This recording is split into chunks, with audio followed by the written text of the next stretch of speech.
Ouais, salut, c'est Fabrice de FMFIC 3D. Bon, écoute, je viens de faire une petite vidéo sur la fin du projet Rocketeer. Donc, bon, j'ai déjà posté une petite vidéo pour vous expliquer un peu les techniques de brossage à sec sur le socle. Donc là, je vous fais une deuxième vidéo, mais une vidéo bien sûr beaucoup moins détaillée que celle sur le socle. Et je vais vous expliquer pourquoi. Parce que moi, j'utilise pas en fait l'aérographe à 100% sur mes réalisations. C'est-à-dire que, si vous voulez, moi j'utilise beaucoup de techniques de brossage à sec et beaucoup de techniques au pinceau. Donc je pourrais vous expliquer comment faire du faux cuir, comment donner des effets acier, mais il y a déjà beaucoup de vidéos qui peuvent vous expliquer ça.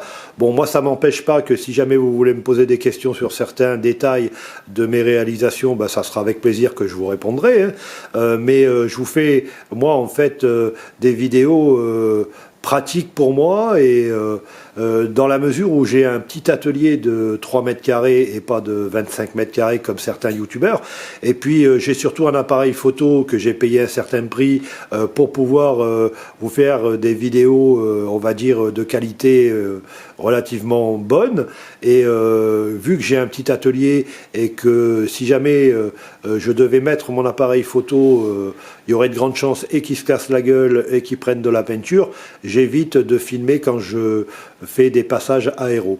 Mais enfin, ça c'est une autre histoire, c'est juste que je ne suis pas équipé pour faire ce genre de vidéo, mais j'essayerai au fur et à mesure de vous donner quelques petites combines comme j'ai essayé de le faire sur le socle. Donc je vais vous expliquer ce que j'ai fait en gros sur cette figurine et comment je l'ai réalisée. Donc bon, je suis parti, si tu regardes la première vidéo, sur des peintures à la bombe pour des sous-couches. Moi j'utilise des sous-couches de chez Action, hein. Je ne vais pas chercher de la peinture hors de prix de chez Citadel par exemple, pour ne citer qu'elle, pour faire de la sous-couche, parce que derrière j'utilise des aéros, des pinceaux, et ça n'aurait pas un grand intérêt d'acheter de la sous-couche très très chère pour en finale venir la recouvrir avec des peintures style Prince Auguste et compagnie. Donc voilà, donc sur cette figurine, donc j'ai utilisé différentes techniques. On va dire que j'ai utilisé du brushing, du pinceau et de l'aéro. Mais l'aéro, pour revenir à ce que je voulais vous dire en gros sur l'aéro, c'est très bien l'aéro. Moi j'adore les pin-up, ça me facilite énormément la vie de peindre des pin-up à l'aéro, surtout sur des grandes étendues de peau. Mais ce que je voulais dire par là, c'est que l'aéro, c'est pas l'alpha et l'oméga. C'est-à-dire que moi, mes figurines, il y a souvent 20-25% de peinture d'aplat à l'aéro. Le reste, ça reste un travail au pinceau et au brushing. Donc là, sur les bottes, j'avais fait une sous-couche de noir, en fait, sur ces bottes, alors qu'elles sont censées être marron cuir. Donc sur le perso du film, je me suis servi quand même des images du film pour vraiment m'approcher le plus possible du perso du film. Donc il y avait un marron qui était relativement sombre, donc je suis parti sur une couleur sombre en fait, j'ai fait une sous-couche en noir, je suis parti au pinceau faire une sous-couche de marron un peu foncé, et derrière j'ai fait des éclaircissements avec des marrons de plus en plus clairs. Et je suis venu, bien sûr, comme je vous l'avais expliqué sur la première vidéo, marquer toutes les aspérités avec des couleurs très claires. Donc c'est ce qui donne ce côté cuir, on va dire, naturel. Pour le pantalon, je me suis contenté d'une simple peinture à l'aéro, puisque c'est censé être un pantalon en flanelle, un blanc cassé qui tire sur le ton, on va dire, sable. Donc j'ai utilisé tout bêtement une peinture qui avait la bonne couleur. J'ai fait 1 ou 2 passages aéro et j'ai même pas cherché à vieillir le pantalon. C'est, on va dire, un aplat, quoi. Par contre, la roquette, alors j'ai utilisé sur la roquette, pareil, une technique très simple qui est, comme je vous l'avais expliqué, le brossage à sec. Donc je suis parti sur une roquette que j'ai peint en noir mat, une couleur de chez Action, hein, une bombe à 3 €. Et puis derrière, en brossage à sec couleur aluminium, je suis venu appliquer de la couleur alu et j'ai fait quelques vieillissements, on va dire avec un peu de couleur sombre. J'ai essayé de m'approcher le plus possible d'une vraie couleur, on va dire aluminium, et ça rend pas mal. Après, au niveau du blouson, alors là, pareil, j'ai réutilisé un aplat à l'aéro avec une couleur qui s'approchait le plus possible de la couleur du blouson du gars du film, en fait. Donc, par contre, comme le blouson était tout neuf, sorti d'aéro, ça faisait un blouson tout neuf, c'était pas très réaliste. Et puis surtout, pour un gars qui vole dans les airs et qui a une roquette dans le dos et de l'essence et tout ça, je trouvais pas ça très réaliste. Donc moi, je suis venu avec des pigments de couleur vieillir et patiner le blouson.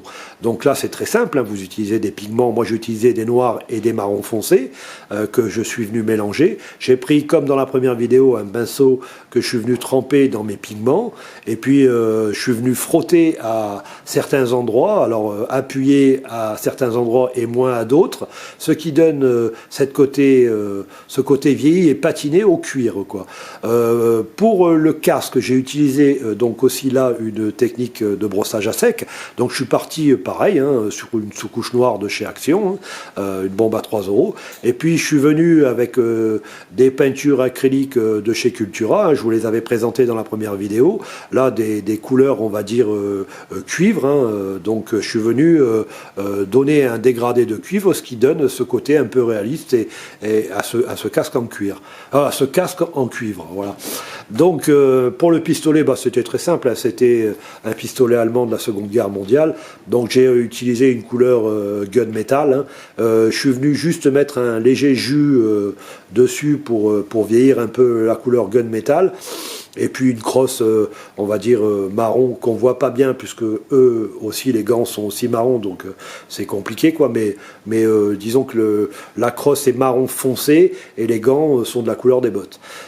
Pour le côté, il y avait juste une petite partie de peau sur cette figurine, en fait, le cou, donc je l'ai peint au pinceau et j'ai pas eu besoin d'aéro, et je suis venu juste ombrer un peu le dessous du casque, voilà, rien de très compliqué, hein.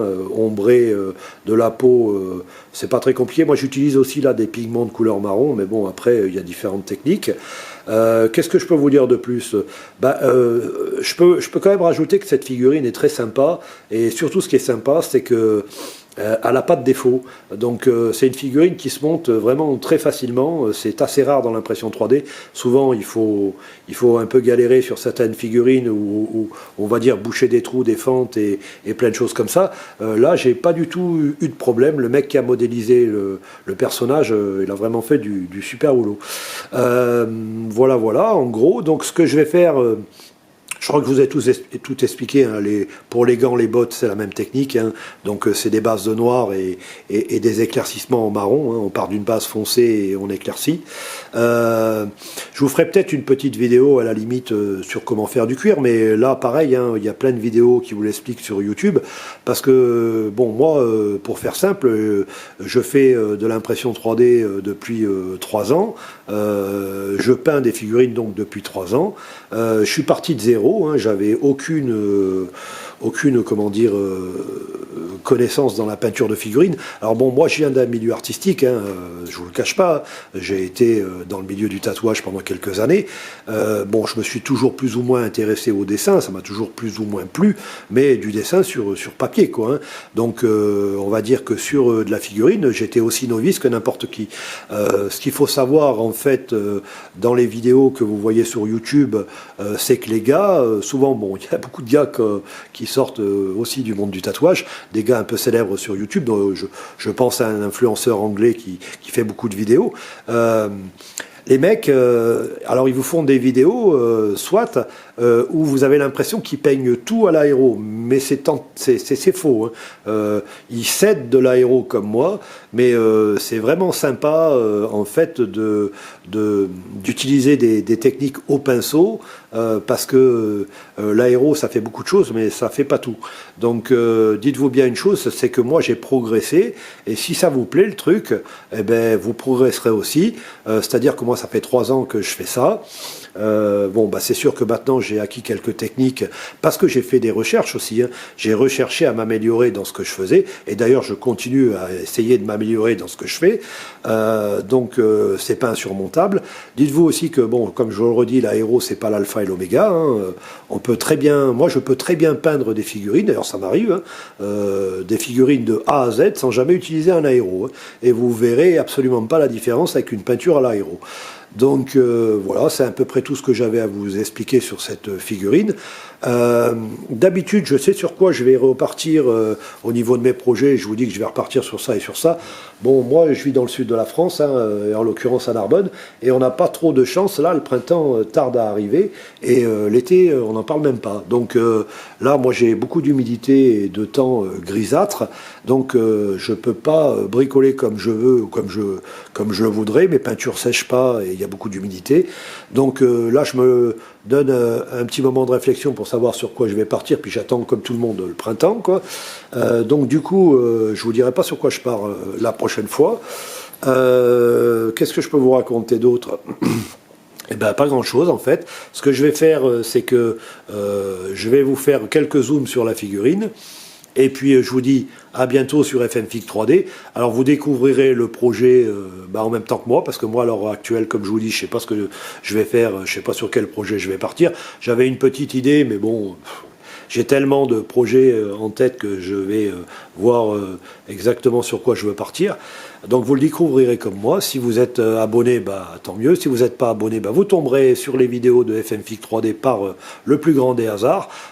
Abonnez-vous si ça vous fait plaisir et si ça vous donne envie. Likez pareil si ça vous fait plaisir et si ça vous donne envie. Moi, ce que je vais faire, je vais zoomer sur la figurine. Et puis je vous dis à bientôt sur la chaîne.